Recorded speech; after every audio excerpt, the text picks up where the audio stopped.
Hello students, welcome to winter classes. और आज की क्लास में हम स्टार्ट करने वाले कक्षा 10वीं का राजनीतिक विज्ञान पाठ तीसरा राजनीतिक दल। ठीक है स्टूडेंट्स, इसके पहले स्टूडेंट्स दो वीडियो मैंने बनाए हुए हैं राजनीतिक विज्ञान के ऊपर। आप लोगों ने यदि उन दो वीडियोस को नहीं देखा तो इस वीडियो के डिस्क्रिप्शन में उसकी लिंक मिल जाएगी, या तो आप प्लेलिस्ट में जाकर उन वीडियोस को देख सकते हो। तो आज का टॉपिक हमारा क्या है स्टूडेंट्स? राजनीति से पहला क्वेश्चन स्टार्ट होता है कि राजनीतिक दल कहते किसे हैं। ठीक है ना, तो राजनीतिक दल किसे कहते हैं, राजनीतिक दलों की विशेषताएं क्या होती हैं, राजनीतिक दल बनते कैसे हैं, ठीक है ना, कि कितने प्रकार के राजनीतिक दल होते हैं, ठीक है, वो सारी चीजें। और राजनीतिक दल का मेन मकसद क्या होता है, ठीक है, राजनीतिक दल हमारे और सरकार के बीच में क्या संबंध दर्शाते हैं, ठीक है, और हमारे भारत में राजनीतिक दल किस प्रकार से आया है, अस्तित्व में किस प्रकार से आया हुआ है, ठीक है, ये सारी चीजों की जानकारी इस वीडियो लेक्चर में हम लोग बात करने वाले हैं। तो इस वीडियो को स्टार्ट टू एंड तक देखिएगा, आपको बहुत सारी जानकारियां मिलने वाली है। तो वीडियो को स्टार्ट कर लेते हैं। तो स्टूडेंट्स, पहला सवाल उठता है कि राजनीतिक दल किसे कहते हैं। तो राजनीतिक दल उसे कहा जाएगा राजनीतिक सत्ता प्राप्त करने के लिए लोग एक साथ मिलकर संगठन स्थापित करते हैं। सही बात है, राजनीतिक सत्ता प्राप्त करने, सरकार बनाने के लिए लोग क्या करते हैं, एक साथ मिलकर संगठन स्थापित करते हैं और चुनाव लड़ते हैं। ठीक है, और उसे क्या कहा जाता है, राजनीतिक दल कहा जाता है। उस संगठन को क्या कहेंगे, राजनीतिक दल कहेंगे। जब बहुत लोग एक साथ आकर सत्ता प्राप्त करने के लिए, सरकार बनाने के लिए क्या लड़ेंगे, चुनाव लड़ेंगे, उसे क्या कहा जाएगा, राजनीतिक दल कहा जाएगा। अब इस राजनीतिक दल को मान्यता कौन देता है, तो चुनाव आयोग देता है। इसके बारे में मैंने इसकी पिछली वीडियो में बताया हुआ है। चुनाव आयोग इन राजनीतिक दल को मान्यता देता है कि वो किस तरह की राजनीतिक दल है। ठीक है, राजनीतिक दल दो प्रकार के होते हैं, एक राष्ट्रीय दल होता है और एक प्रांतीय दल होता है। ठीक है ना, राष्ट्रीय दल क्या होते हैं और प्रांतीय दल क्या होते हैं, वीडियो को स्टार्ट टू एंड तक देखिएगा, आपको सारी चीज समझ में आने वाली है। ठीक है स्टूडेंट, तो राजनीतिक दल का मतलब आपको समझ में आ गया होगा कि राजनीतिक दल मतलब ये होता है कि जब राजनीतिक सत्ता प्राप्त करने के लिए कई लोग एक साथ मिलकर आते हैं और एक क्या बनाते हैं, एक संगठन स्थापित करते हैं। एक संगठन स्थापित करने के बाद उनको क्या कहा जाएगा, उस संगठन को कहा जाएगा राजनीतिक दल। बराबर, सही बात है। जैसे आप लोग समाज में अलग अलग ग्रुप देखते होंगे, अलग अलग संस्था देखते होंगे, अलग अलग समूह देखते होंगे, उसी तरह से राजनीतिक दल भी क्या है, कई लोगों का समूह होता है। ठीक है ना, जिनकी एक ही विचारधारा होती है, उस राजनीतिक दल की एक ही विचारधारा होती है। हर एक राजनीतिक दल की कुछ विचारधाराएं होती हैं। ठीक है ना, जैसे राजनीतिक दल की विशेषताएं क्या होती है कि उनका मुख्य उद्देश्य क्या होता है, चुनाव लड़ने का उनका मुख्य उद्देश्य क्या होता है, गरीबी हटाना है या शिक्षा देना है, क्या मुख्य उद्देश्य क्या होता है। फिर राजनीतिक दल की अपनी क्या होती है, विचारधारा होती है। ठीक है ना, राजनीतिक दल की अपनी अपनी विचारधारा होती है, जिसके हिसाब से वो लोग क्या करते हैं, अपने अपने कार्यक्रम, अपने अपने कानून तैयार करते हैं। ठीक है, जब वो सत्ता में आते हैं तो उस हिसाब से वो कानून तैयार करते हैं जो जनता के लिए क्या रहे, सही रहे। तो ठीक है, जो जनता को उन्होंने विश्वास दिलाया था, जो आश्वासन दिया था, उन आश्वासन को क्या करे, पूरा करे। राजनीतिक दल जब सत्ता में आते हैं तो ये सारी चीजें होती है। तो अब शुरू होता है कि दल, ये जो दल पद्धति है ना, ये तीन प्रकार की होती है, एक दलीय पद्धति, दो दलीय पद्धति और बहुदलीय पद्धति। जैसे हमारा भारत है, हमारा भारत बहुदलीय पद्धति है। क्या है स्टूडेंट्स, बहुदलीय पद्धति। इसके अंदर बहुत सारे लोग चुनाव लड़ते हैं सत्ता प्राप्त करने के लिए। लेकिन अगर अमेरिका की बात करें तो अमेरिका द्विदलीय पद्धति, जहां पर दो दल चुनाव लड़ते हैं और जीतते हैं और फिर वो पूरे देश का शासन संभालेंगे।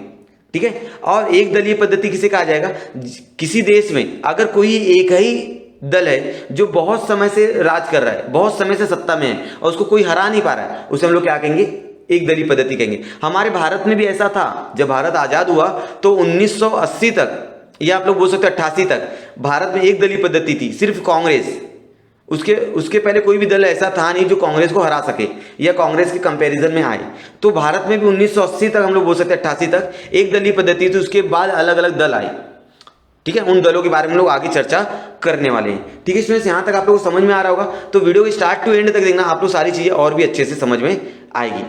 पिछले प्रकरण में हमने संविधान की प्रगति और चुनावी प्रक्रिया देखा। स्टूडेंट्स, हमने पहले पार्ट में देखा था कि संविधान की प्रगति कैसे हुई है, संविधान कैसे कैसे बना है। ठीक है, उसके बाद हमने देखा चुनाव प्रक्रिया कैसे होती है, चुनाव कैसे करवाए जाते हैं, चुनाव आयोग क्या होता है। ठीक है, ये सारी चीजों के बारे में हमने देखा हुआ था। आम जनता, लोकतंत्र, प्रतिनिधित्व, चुनाव, इन सबको जोड़ने वाला महत्वपूर्ण कार्य राजनीतिक दल करता है।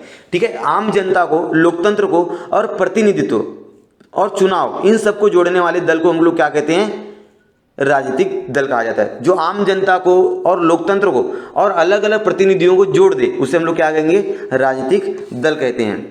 हम राजनीतिक दल के बारे में सुनते हैं, पढ़ते हैं, वह प्राय राजनीतिक दलों से संबंधित होते हैं।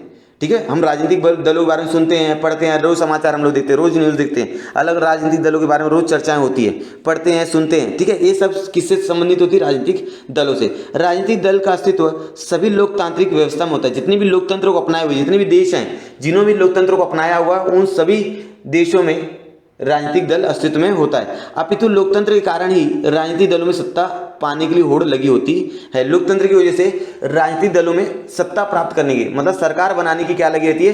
होड़ लगी रहती है। प्रस्तुत पाठ में हम भारतीय राजनीतिक दल और पद्धति का परिचय करने वाले। इस पाठ के अंदर हम लोग भारतीय राजनीतिक दलों और उनके बारे में अध्ययन करने वाले हैं, उनकी पद्धतियां कैसे होती हैं, कितने प्रकार के राजनीतिक दल होते हैं, इस सभी चीजों के बारे में हम लोग चर्चा करने वाले हैं। स्टूडेंट्स आगे पढ़ते हैं। आपके विद्यालय और क्षेत्र में आपने कई गुट संस्था संगठनों को किसी कार्य को पूरा करने के लिए प्रयत्न करते हुए देखा होगा। सही बात है। आपके विद्यालय में आप लोग देख लो, बहुत सारे स्टूडेंट्स रहते हैं, बहुत सारे ग्रुप मिलकर कई काम करते हैं, या आपके एरिया में देख लीजिए, आपके लोकेलिटी में देख लीजिए, वहां पर बहुत सारी संस्थाएं मिलकर किसी काम को पूरा करने का प्रयत्न करते हैं। सार्वजनिक प्रश्नों को हल करने के लिए कोई संगठन अग्रसर रहता है। सही बात है। सार्वजनिक प्रश्न मतलब जनता के प्रश्नों को, जनता की समस्याओं को हल करने के लिए बहुत सारे संगठन एक साथ कार्य करते रहते हैं। विभिन्न आंदोलनों के बारे में भी आप पढ़ते हैं, अलग अलग आंदोलन के बारे में आपने पढ़ा होगा। इसका अर्थ है कि समाज में जिस प्रकार विभिन्न गुट संस्था आंदोलन सक्रिय रहते हैं, उसी प्रकार राजनीतिक दल चुनाव लड़ने के लिए अग्रसर दिखाई देते हैं।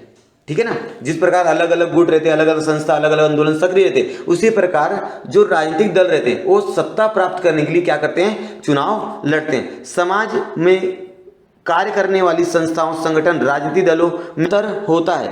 राजनीतिक दल भी सामाजिक संगठन ही होते हैं। राजनीतिक दल भी क्या होता है? सामाजिक संगठन होते हैं। हमारे समाज के लोग ही उसमें होते हैं, हमारे आसपास के समाज के लोग उसके अंदर होते हैं। और वो राजनीतिक दल क्या करते हैं? हमारे और सरकार के बीच की क्या करते हैं? कड़ी की भूमिका निभाते हैं, सेतु का काम करते हैं। हमारी बातों को सरकार तक ले जाते हैं, हमारी समस्याओं को, जनता की समस्याओं को सरकार तक ले जाते हैं, और सरकार ने जितने भी नियम और कानून बनाए हैं, ठीक है, उन सभी चीजों को जनता तक पहुंचाने का काम कौन करता है? राजनीतिक दल का करते हैं। इसलिए राजनीतिक दलों को सरकार और जनता के बीच की कड़ी भी कहा जाता है। इस आधार पर हम कह सकते हैं कि राजनीतिक सत्ता प्राप्त करने के लिए जब लोग इकट्ठे आकर चुनावी प्रक्रिया में सहभागी होते हैं, ठीक है, तब उन संगठनों को हम राजनीतिक दल कहते हैं। ठीक है। इस आधार पर हम लोग बोल सकते हैं कि राजनीतिक सत्ता प्राप्त करने के लिए जब बहुत सारे लोग आते हैं और चुनाव लड़ते हैं, तो उसे क्या कहा जाएगा? राजनीतिक दल कहते हैं। चुनाव कर उसमें विजय पाकर सत्ता प्राप्त करके अपने दल की सरकार बनाने वाले लोगों के गुटों को राजनीतिक दल कहा जाता है। ठीक है। चुनाव प्रक्रिया में भाग लेकर विजय प्राप्त करके और सत्ता प्राप्त करने वाले लोगों के समूह को हम लोग क्या कहेंगे? राजनीतिक दल कहेंगे। अब राजनीतिक दलों की कुछ विशेषताएं होती है, उन सभी विशेषताओं को हम लोग एक के बाद एक पढ़ लेते हैं। ठीक है। राजनीतिक दलों की पहली विशेषता सत्ता प्राप्त करना। सबसे पहली विशेषता उनकी क्या होती है? सत्ता प्राप्त करना।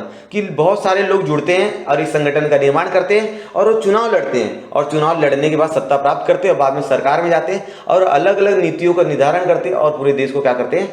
संभालते हैं। ये पहला उद्देश्य होता है उनका, सत्ता प्राप्त करना। सही बात है। चुनाव के माध्यम से सत्ता प्राप्त करना राजनीतिक दलों का पहला विशेषता है। ठीक है। राजनीतिक दलों का मुख्य उद्देश्य चुनाव के माध्यम से सत्ता प्राप्त करना होता है। इस कारण सत्ता पाने के लिए विभिन्न राजनीतिक दल एक दूसरे से होड़ लेते हैं। इसकी वजह से सत्ता प्राप्त करने के लिए अलग अलग राजनीतिक दल क्या करते हैं? एक दूसरे से होड़ लेते हैं और चुनाव लड़ते हैं, और जो जीत जाता है उसको सत्ता मिल जाती है और वो सरकार में आ जाता है, और जो हार जाते हैं वो विपक्ष में रहते हैं, उनको विरोधी कहा जाता है, विरोधी पक्ष कहा जाता है या विपक्ष कहा जाता है। और जो चुनाव जीत जाते हैं उन्हें सरकार कहा जाता है, जो चुनाव हार जाएंगे उन्हें क्या कहा जाएगा? विपक्ष कहा जाता है। ठीक है। ऐसी स्पर्धा करने वाले अनुचित नहीं है, परंतु स्पर्धा का स्वरूप स्वस्थ होना चाहिए। ये स्पर्धा करना सही नहीं है, लेकिन स्पर्धा करने का जो स्वरूप है वो क्या होना चाहिए? सही होना चाहिए, स्वस्थ होना चाहिए। उसकी वजह से लोगों को नुकसान नहीं होना चाहिए। ठीक है स्टूडेंट्स। अगला विशेषता है राजनीतिक दलों का विचारधारा। अलग अलग राजनीतिक दलों की विचारधाराएं क्या होती है स्टूडेंट्स? अलग अलग होती है। ठीक है। जैसे हमारे भारत में अलग अलग राजनीतिक दल है, भाजपा है, कांग्रेस है, ठीक है, शिवसेना है, महाराष्ट्र नवनिर्माण सेना है, ठीक है, बहुजन समाज पार्टी है, समाजवादी पार्टी है। हर एक दल की क्या होती है? अलग अलग विचारधारा होती है। किसी विचारधारा राष्ट्रवाद के खिलाफ होती है, किसी विचारधारा गरीबी के खिलाफ होती है, कोई गरीबों के लिए काम करना चाहता है, कोई अशिक्षित लोगों के लिए, जो अनुसूचित जाति जनजातियों के लिए काम करना चाहता है। तो हर एक राजनीतिक दल की क्या होती है? कुछ विचारधाराएं होती है, और जब वो सरकार में आती है, जब वो चुनाव लड़कर जीत जाते हैं, तो वो अपने विचारधाराओं के हिसाब से कार्य करती है और जनता को करती है। समझ में आ गया स्टूडेंट्स? तो हर एक राजनीतिक दल की क्या होती है, कुछ विचारधारा होती है और उन विचारधाराओं के माध्यम से वो लोग कार्य करते हैं। प्रत्येक राजनीतिक दल विशिष्ट नीतियों और विचारों का समर्थक होता है। हर एक राजनीतिक दल का अलग अलग नीति होती है, अलग अलग विचारधाराएं होती हैं, ठीक है ना। सार्वजनिक हितों के प्रश्नों के बारे में उनकी एक विशेष भूमिका होती है। जो सार्वजनिक हित होते हैं, सार्वजनिक हित मतलब जनता के हितों के लिए उनकी प्रश्नों के बारे में उनकी अलग अलग भूमिका होती है, ठीक है। इन सब के समावेश से दल की विचारधारा बनती है। यह विचारधारा जिन लोगों को सही लगती है, ठीक है, अलग अलग दल की विचारधारा क्या होती है, अलग अलग होती है। अब इन दलों की जो विचारधारा होती है, जिन लोगों को सही लगेगी वो लोग क्या करेंगे, उनको मतदान देंगे और वे राजनीतिक दल क्या होते हैं, सत्ता में आ जाती हैं। वे लोग उस राजनीतिक दल का समर्थन करते हैं। दल को लोगों का जो समर्थन मिलता है उससे उस दल का जनाधार कहा जाता है, ठीक है ना। अलग अलग राजनीतिक दल की क्या होती है, विचारधारा होती है और इन विचारधाराओं को मानने वाले लोग उस दल से क्या होते हैं, जुड़ जाते हैं, समर्थन देते हैं और इसे कहा जाता है जनाधार कहा जाता है, जनता का आधार, ठीक है। जैसे अलग अलग, जैसे अभी भाजपा है तो भाजपा के मानने वाले लोग भाजपा के विचारधाराओं पर चलते हैं, भाजपा की जो विचारधारा है उसको मानते हैं, इसलिए उनको भाजपा अच्छी लगती है। जिनको कांग्रेस पसंद है तो उन लोगों को कांग्रेस की विचारधारा अच्छी लगती है, इसलिए कांग्रेस पार्टी को पसंद करते हैं वो लोग, ठीक है। अलग अलग लोगों क्या करते हैं, अलग अलग विचारधाराओं को फॉलो करते हैं, उनको मानते हैं, इसलिए उनकी पार्टी भी क्या होती है, राजनीतिक दल भी क्या होती है, अलग अलग होती है। वर्तमान समय में सभी राजनीतिक दलों की विचारधारा एक समान लगती है। आज के टाइम समय अगर देखा जाए तो हर एक दल की विचारधारा क्या होती है, एक जैसी दिखती हुई दिखाई देती है, जिसके कारण विचारधारा के आधार पर राजनीतिक दलों में अंतर करना कठिन हो गया। लेकिन आज हम लोग के विचारधाराओं में हम लोग अंतर नहीं ला सकते, क्योंकि जितनी भी राजनीतिक दल है उनकी विचारधारा लगभग क्या होती है, समान होती है वर्तमान समय में। क्योंकि वर्तमान समय में बहुत सारी राजनीतिक दलें हैं तो हर एक राजनीतिक दलों की विचारधारा क्या मिलती जुलती होती है। अब आगे देखते हैं राजनीतिक दलों की स्टूडेंट्स दलीय कार्यक्रम। दलीय कार्यक्रम मतलब उस दल की जो भी विचारधारा रहेगी उस विचारधारा को मद्देनजर रखते हुए वो दल क्या करेंगे, अपना अपना कार्यक्रम करेंगे, ठीक है। अपनी विचारधाराओं को ध्यान में रखते हुए अपनी विचारधारा को प्रत्यक्ष रूप में लाने के लिए राजनीतिक दल उस पर आधारित कार्यक्रम का निर्धारण करते हैं, ठीक है। सत्ता प्राप्त होने पर इन कार्यक्रमों को कार्यान्वित किया जाता है। जब सत्ता उनको मिल जाती है तो जो जो जनता से वादा किए या उनकी जो भी विचारधाराएं हैं उसके हिसाब से वो लोग काम करना शुरू कर देते हैं। सत्ता न मिलने पर भी राजनीतिक दल कार्यक्रमों के आधार पर लोगों को समर्थन जुटाने की कोशिश करती है और जिनको समर्थन नहीं मिलता है, जिनको जनता का सहयोग नहीं मिलता है और जो सरकार नहीं बना पाते हैं, अर्थात जो विपक्ष में रहते हैं, वो लोग भी क्या करते हैं, जनता का समर्थन प्राप्त करने के लिए जुटे रहते हैं, अलग अलग काम करते रहते हैं। ऐसा नहीं कि वो लोग अगर जनता द्वारा चुनकर नहीं आए तो वो 5 साल तक कुछ काम नहीं करेंगे, वो 5 साल तक जनता का समर्थन प्राप्त करने की कोशिश करते रहते हैं, अलग अलग कार्य करके। उन्हें विपक्ष कहा जाता है, ठीक है ना। जैसे सरकार कोई भी अगर नया बिल पास करती है, नया कुछ कानून लाती है तो विपक्ष ऊपर टीका टिप्पणी करते हैं और टीका टिप्पणी करने से उस जो भी नया कानून आ रहा है, जो सरकार द्वारा नया कानून पारित किया जा रहा है, उससे जनता को मालूम पड़ जाता है कि इसके अंदर खराबी क्या है और अच्छाई क्या है, ठीक है। ये विपक्ष का काम होता है। राजनीतिक दलों की सरकार स्थापित करना।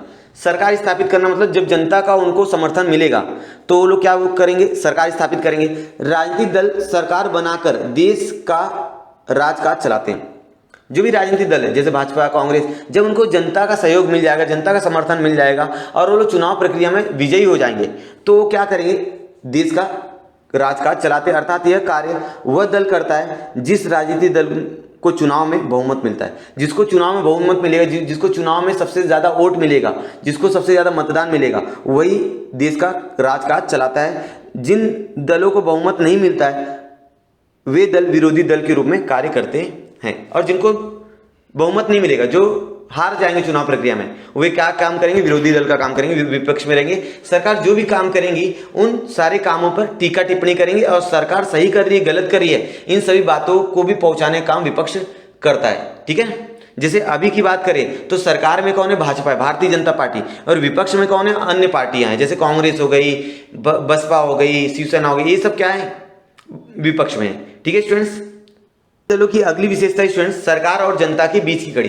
राजनीतिक दल क्या करते हैं स्टूडेंट्स, हमारी बातों को, हमारी तकलीफों को, हमारी समस्याओं को सरकार तक पहुंचाते हैं, ठीक है ना। हम लोग एक प्रतिनिधि चुनते हैं, जैसे नगर सेवक के रूप में या महापौर के रूप में या खासदार आमदार के रूप में हम लोग क्या करते हैं, हमारा प्रतिनिधि चुनते हैं। ये प्रतिनिधि क्या करते हैं, ये प्रतिनिधि किसी राजनीतिक दल से क्या होते हैं, जुड़े होते हैं।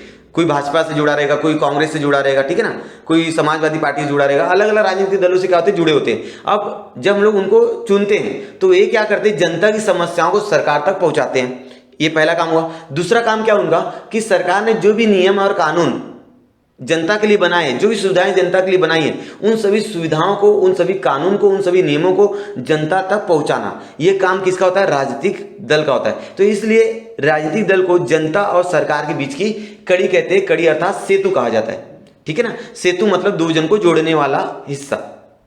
सरकार और जनता के बीच सेतु या कड़ी के रूप में कार्य करता है। जैसा मैंने बताया कि जो राजनीतिक दल होता है जनता और सरकार के बीच में सेतु का काम या कड़ी का काम करता है।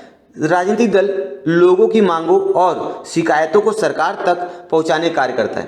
पहली चीज क्या करते हैं लोग, लोगों की मांग और उनकी शिकायत सरकार तक पहुंचाएंगे। दूसरा काम, सरकार विभिन्न दलों द्वारा अपनी नीतियां कार्यक्रम के लिए समर्थन प्राप्त करने की कोशिश करती है, ठीक है। हमारा है दल पद्धति का बदलता स्वरूप। जैसा कि स्टूडेंट्स मैंने वीडियो की स्टार्टिंग में बताया था कि दल पद्धति तीन प्रकार की होती है, एक दलीय पद्धति, द्विदलीय पद्धति और बहुदलीय पद्धति। जैसे भारत जो है वो बहुदलीय पद्धति है, लेकिन भारत कभी एक दलीय पद्धति से भी चुनाव लड़ता था, ठीक है। वो कब था, जब स्वतंत्रता काल में, जब भारत स्वतंत्र हुआ उस समय सिर्फ कांग्रेस नाम की एक ही दल था जो भारत के अंदर सशक्त था, मजबूत था, ठीक है।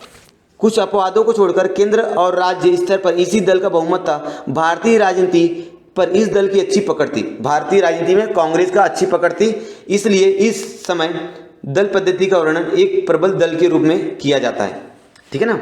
अब आगे, एक प्रबल दल पद्धति को 1977 ई में चुनौती दी गई। 1977 ई में जनता पार्टी, ठीक है स्टूडेंट्स, किसकी बात करूं मैं, जनता पार्टी और आप लोग बोल सकते हो भारतीय जनसंघ, ये दोनों का संगठन हुआ, ये दोनों का मिलाप हुआ और ये दोनों पार्टी ने मिलकर कांग्रेस को क्या कर दिया, हरा दिया। इस चुनौती को कांग्रेस दलों ने इकट्ठे आकर दी थी। आगे देखते हैं। 1989 में लोकसभा चुनाव के बाद राजनीति में किसी एक दल का प्रबल होना समाप्त हुआ। 1989 एक ही दल था, कौन था, कांग्रेस। लेकिन 1989 के बाद भारत में एक दलीय पद्धति क्या हो गई, समाप्त होगी। तत्पश्चात के समय कई राजनीतिक दलों ने मिलकर गठबंधन की सरकार बनाने की शुरुआत की। गठबंधन मतलब दो या दो से ज्यादा जब राजनीतिक दल मिल जाते हैं और सरकार बनाते हैं उसे कहा जाता है गठबंधन की सरकार, ठीक है स्टूडेंट्स। गठबंधन की सरकार बनाने का प्रयोग भारतीय जनता पार्टी और कांग्रेस दोनों दलों ने किया है। भारतीय जनता पार्टी, भाजपा और कांग्रेस इन दोनों ने प्रयास किया हुआ। गठबंधन की सरकार होने से अस्थिरता निर्माण होती है। अस्थिरता मतलब कोई भी काम सही से होता नहीं। जैसे महाराष्ट्र में अगर बात करें, अभी करंट टाइम में, अभी के समय में जो महाराष्ट्र की सरकार है वो गठबंधन की सरकार है। शिवसेना उसके अंदर, कांग्रेस और राष्ट्रीय कांग्रेस पार्टी है, ये तीनों दलों ने मिलकर सरकार बनाई हुई है। तो इसके अंदर क्या होती है, अस्थिरता होती है, ठीक है ना। अगर किसी का मत होगा, किसी का मत नहीं होगा, कई मुद्दों पर कोई मत देता है, कई मुद्दों पर कोई मत नहीं देते, इस तरह अस्थिरता निर्माण हो जाती है। को हमारे देश की दल पद्धति भ्रामक सिद्ध किया और गठबंधन की सरकार अब भारत की राज्य व्यवस्था में एक आम बात बन गई। आज भारत में एक आम बात बन गई है गठबंधन की सरकार बनाना। ऐसे भारत में अलग अलग राज्यों में गठबंधन की सरकार बनी हुई है। महाराष्ट्र का मैंने एग्जांपल दिया, जो महाराष्ट्र की सरकार है वो शिवसेना, कांग्रेस और राष्ट्रवादी कांग्रेस, इन तीनों राजनीतिक दलों का क्या है, गठबंधन की सरकार अभी अस्तित्व में है। तो इसमें से यहाँ पर लिखा है एक ही राजनीतिक दल के हाथ में दीर्घ समय तक सत्ता हो। मतलब कोई एक ही राजनीतिक दल है जिसके पास बहुत समय से सत्ता हाथ में, मतलब दूसरा जो दल है वो प्रभावी नहीं है, तो उसे हम लोग क्या कहेंगे, एक दलीय पद्धति कहेंगे। दूसरा, राजनीति में दो राजनीतिक दल प्रभावशाली होते हैं। जब किसी राजनीति में दो दल प्रभावशाली रहेंगे, जैसे भारत की बात करें तो भारत में अगर देखा जाए दो दल प्रभावशाली, एक कांग्रेस है और एक भाजपा है, ठीक है ना। लेकिन और भी दल है, तो भारत को द्विदलीय पद्धति नहीं कहा जाएगा, भारत को बहुदलीय पद्धति कहा जाएगा। इन्हीं दो राजनीतिक दलों के हाथ में वैकल्पिक रूप से सत्ता रहे तब उस शासन पद्धति को द्विदलीय पद्धति कहा जाता है। कई राजनीतिक दल सत्ता की होड़ में होते हैं और उन सभी दलों का कम अधिक मात्रा में राजनीतिक प्रभाव रहता है।